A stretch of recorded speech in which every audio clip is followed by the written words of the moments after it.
Bien, bonjour à toutes et à tous.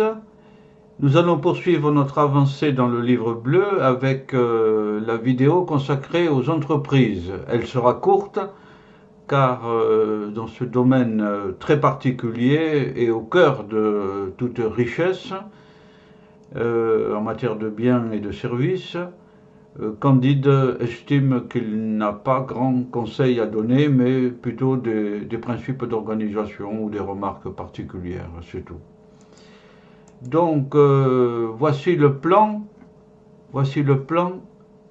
que nous allons suivre. Euh, nous allons parler du patriotisme, notion très générale, des entreprises privées et publiques, des petites et moyennes entreprises, des grandes et très grandes, et du rôle de l'État ou de l'Union européenne.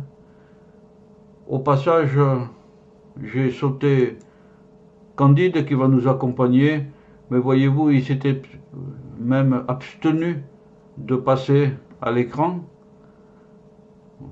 sur ce petit montage. Alors, tout de même, un prologue sur le libre commerce par Napoléon Ier. Oui, il faut revenir à des sources qui ont pratiqué. Voilà.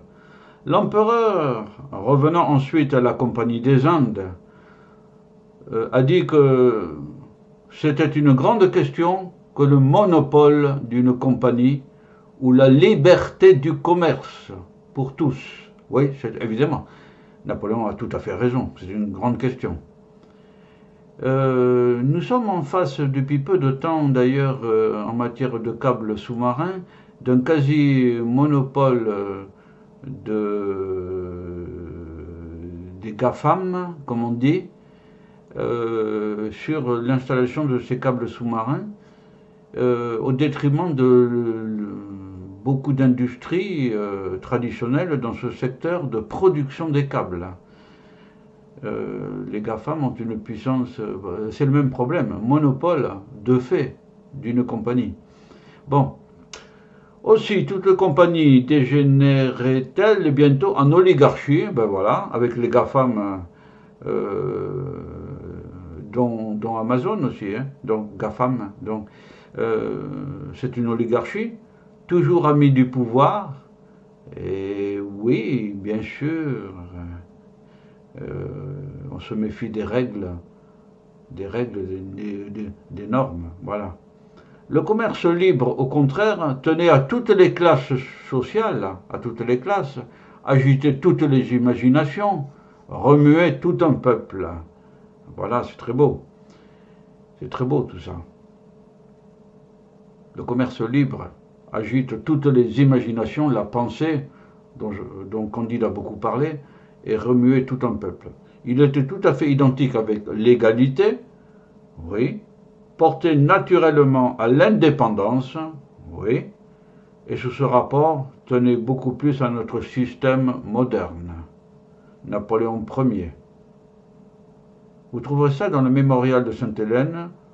C'est le comte de Lascaz qui a copié tout ce que l'empereur disait, parce qu'il n'aimait pas écrire.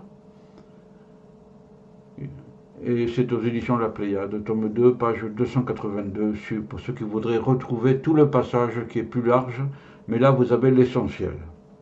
Voilà pour le libre commerce, qui agite toutes les imaginations et remue tout un peuple. Bon, le patriotisme, c'est beaucoup plus banal. Il faudrait encourager toutes les entreprises à réaliser leurs bénéfices en France et à y localiser les emplois. C'est un vœu, mais qu'il faudrait encourager le plus possible. Évidemment. Privé et public. Candide a présenté ci-dessus un grand principe fondateur, économique et social. Ce principe conduit à l'entrepreneuriat public. Compte tenu de l'expérience étrangère citée plus haut, mais aussi de l'expérience française, notamment les nationalisations de l'avant-guerre de 1945 et de l'après-guerre, une étude magistrale devrait avoir lieu sur ce sujet et sur la base de principes simples comme l'intéressement des salariés à la vie de l'entreprise, déjà réalisé en 1969. Et sa conduite, ses choix stratégiques, les rémunérations et toutes questions annexes constituant cette étude magistrale, y compris les autoroutes.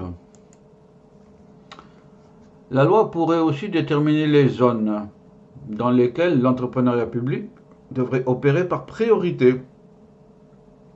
Exemple, les maisons de retraite qui sont en immense ou en totalité, ou pas, non pas tout à fait, mais presque privées. Et ça touche à la citoyenneté, les maisons de retraite aussi. Bon, et tout grand service public. On pourrait aussi inventer de nouveaux types de sociétés d'économie mixte, bien sûr. Il faudrait dynamiser tous les pans de la société, pas uniquement les entreprises privées, mais aussi l'État, les personnes publiques, quoi. Petites et moyennes entreprises. Définition. Ces petites et moyennes entreprises représentent la presque totalité en nombre des entreprises françaises, soit 99,99% d'après les statistiques en la matière. Mais leur nombre reste insuffisant. En quantité, le nombre reste insuffisant. On est loin du Mittelstand allemand. Principe de liberté. Candide pense qu'il n'y a pas de conseil à donner aux entreprises, qu'un chef d'entreprise ou un autre peut savoir. Bon. Doit savoir. Communication. Toutefois, Candide pense que l'expérience des chefs de petites et moyennes entreprises serait utile aux citoyens pour comprendre, pour savoir, pour créer ensuite, et que ceux-ci devraient être encore plus présents dans les échanges avec ceux-là. Oui, ce serait bien qu'au niveau communal, départemental, régional, il y ait de manière libre, non encadrée, des discussions, des conférences avec un chef d'entreprise et avec les citoyens qui pourraient poser des questions. À ce titre, il y a beaucoup à faire. La politique des cercles de pensée pourrait être aussi utile. Il faudrait développer les leçons d'entreprise. Oui, et de manière pédagogique, claire.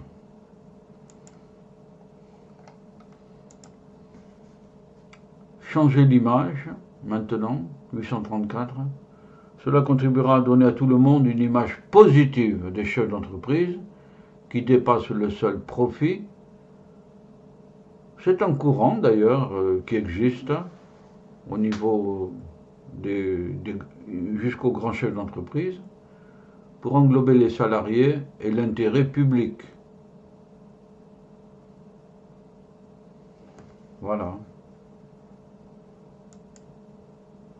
Pour les grandes et très grandes entreprises, l'échange devrait aussi être développé.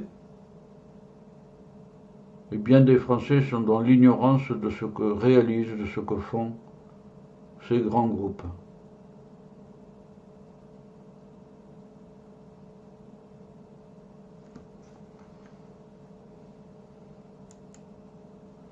Rôle de l'État ou de l'Union européenne à l'égard des entreprises. Le rôle de l'État ou de l'Union européenne sera de faire traditionnellement, mais réellement, respecter la libre concurrence et d'interdire toute position dominante. C'est pas trop le cas à l'heure actuelle. Dans certaines matières, notamment ce que j'ai évoqué tout à l'heure,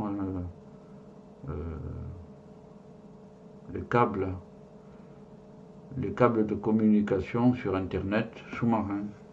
Voilà. Bon, nous avons parlé de ceci. On l'a parcouru en moins de 10 minutes. Bon.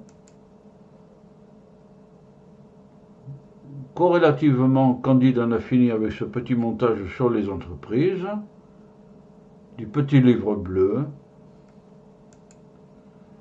Et comme d'habitude, Candide vous a signalé ces quelques idées moins novatrices que d'habitude, mais qu'il fallait dire quand même.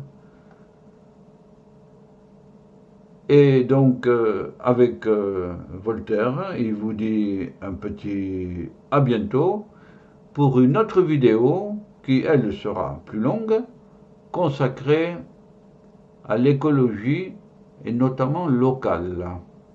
Pour ne pas tomber dans les trop grandes généralités, il y aura des applications locales, concrètes, de celles qui pourraient être discutées dans les cercles de pensée.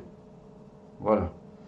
Bon, cela dit, au revoir, et donc à bientôt pour explorer les idées novatrices dans le domaine de l'écologie. Au revoir à tous et à toutes.